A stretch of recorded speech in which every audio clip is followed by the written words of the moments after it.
નમસ્કાર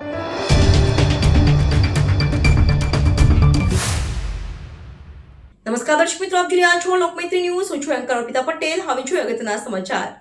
દેડિયાપાડાના ધારાસભ્ય ચેતર વસાવાએ બચ્ચુ ખાબડના પુત્રની મનરેગા કૌભાંડમાં સંડોવણી બાબતે સરકારમાં કહ્યું હતું, આજે બચ્ચુ ખાબડના પુત્રની ધરપકડ થઈ છે, તેનાથી મને સંતોષ થયો છે કે સરકારે તેમના પુત્ર પર કાર્યવાહી કરી છે.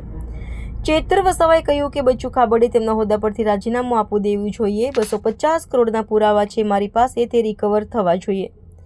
નર્મદા અને છોટાઉદેપુરમાં બચ્ચુ ખાબડ પ્રભારી મંત્રી હતા ત્યારે સૌરાષ્ટ્રની જલારામ એન્ટરપ્રાઇઝે નર્મદા જિલ્લામાં 400 કરોડનું કૌભાંડ કર્યું છે. તેની તપાસ કરવામાં આવે તો બચ્ચુ ખાબડની સીધી સંડોવણી બહાર આવે એવું છે. કોઈ પણ ચમરબંધી હોય અને હજુ પણ એજન્સીના કોઈ પણ લોકોની ધરપકડ કરવામાં નથી આવી, તેની સામે પણ સરકાર કડક કાર્યવાહી કરે તેવી માંગ ચેતર વસાવાએ કરી છે. બચ્ચુ ખાબડના દીકરાની ધરપકડ કરવામાં આવી છે, તમે જ આ મુદ્દો ઉઠાવ્યો છો. ચાલુ વર્ષના બજેટ સત્રમાં માર્ચ મહિના દરમિયાન મનરેગા અને ગ્રામ વિકાસ વિભાગની જ્યારે ચર્ચાઓ હતી ત્યારે વિધાનસભાના ગૃહમાં બચુભાઈ ખાબડની 19 એમના વિસ્તારની 19 ગ્રામ પંચાયતોના સરપંચો એમને રજૂઆત કરી હતી, લેખિત પુરાવા આપ્યા હતા. વિધાનસભામાં પુરાવા સમેત મેં પોતે રજૂઆત કરી છે, આજે પણ ઓન ધી રેકોર્ડ વિધાનસભાના રેકોર્ડ પર છે.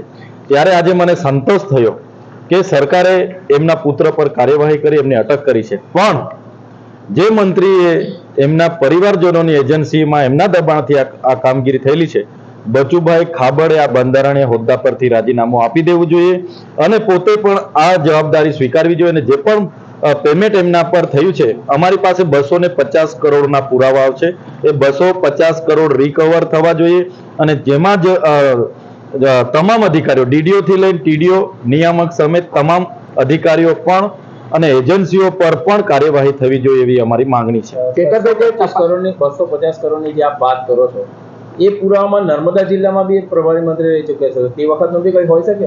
અમારે એમનો જે દેવગઢ બારિયા છે અને ધાનપુર છે, એ જ વિસ્તારના 250 કરોડના 19 ગ્રામ પંચાયતોએ અમને પુરાવા આપ્યા છે. માત્ર 3 ગ્રામ પંચાયતોની તપાસ થઈ છે, એના 71 કરોડના કૌભાંડ પકડાયા. હજુ બીજી તપાસ આગળ વધે તો ચોક્કસ 250 સુધી પહોંચશે.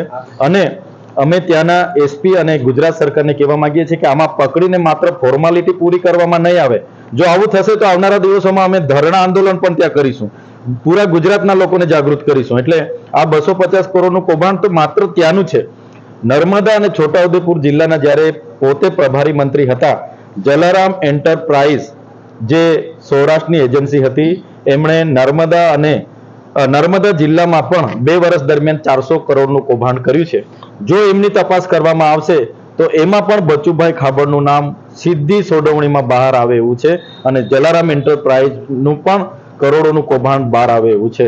ચેતરભાઈ, આમાં જે ફરિયાદી જે હતા અધિકારીઓ જે તપાસ કરી એ લોકોની બદલી કરી દેવામાં આવી હતી, તો એ બાબતે શું કહેશો?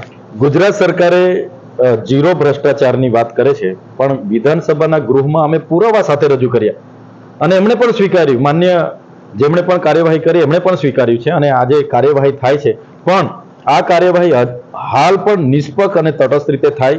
એ કોઈ પણ ચમરબંધી હોય, અધિકારી હોય, નેતા હોય કે કોઈ પણ હોય, એમના પર પણ કાર્યવાહી થાય. એજન્સી વાળાને પણ ધરપકડ હજુ થઈ નથી. તો હું પૂરી જવાબદારી અને ગંભીરતાથી સરકારને કહેવા માંગુ છું, આમાં તાત્કાલિક કાર્યવાહી કરો, નહીં તો આવનારા દિવસોમાં દાહોદ નિયામકની કચેરીનો ઘેરાવો કરવાનો થશે, ધરણા પ્રદર્શન કરવાના થશે. તો સમગ્ર ગુજરાતમાં અમે કરીશું. જો આમના પર કાર્યવાહી નહીં થાય તો કાર્યવાહી કરવાની અમારી સંપૂર્ણ સરકારમાં માંગ કરીએ છીએ. લોકમૈત્રી ન્યૂઝ સાથે જોડાયેલા રહેવા અમારા યુટ્યુબ ચેનલને સબસ્ક્રાઇબ કરી ફેસબુક અને ઇન્સ્ટાગ્રામ પેજને લાઇક અને શેર કરો.